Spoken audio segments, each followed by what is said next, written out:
Welcome to Kenton's videos. Enjoy the video. You already have essentials: phone with data and a charged battery, and a PC with Wi-Fi. First, on your phone, turn on the hotspot and name it. Choose a secure password and pick 4 GHz for range or 5 GHz for speed. Once done, make sure your PC's Wi-Fi adapter is enabled in settings. You're starting the connection now.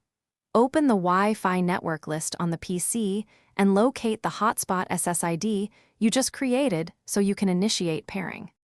Select the hotspot SSID on your PC and enter the password. Choose private if you plan to trust devices and enable file sharing. If Wi-Fi fails, use USB tethering. Plug phone to PC, enable USB tether in phone settings, and the PC will get internet as a wired adapter. For Bluetooth, pair the devices and enable Bluetooth tethering. Make sure to limit connected devices, set hotspot timeout, and monitor data so you don't exceed your plan while optimizing speed and reliability. After connecting, verify internet by opening a web page or running a quick speed test. If pages don't load, first toggle the phone hotspot off and on, then on the PC forget the network and reconnect.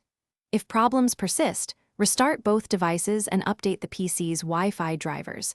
Check phone battery saver, APN settings, and carrier hotspot limits or data caps. One key troubleshooting tip: try USB tethering. If Wi-Fi fails, USB often provides immediate, stable connectivity, so you can continue working. Thanks for watching. Consider subscribing if we helped you.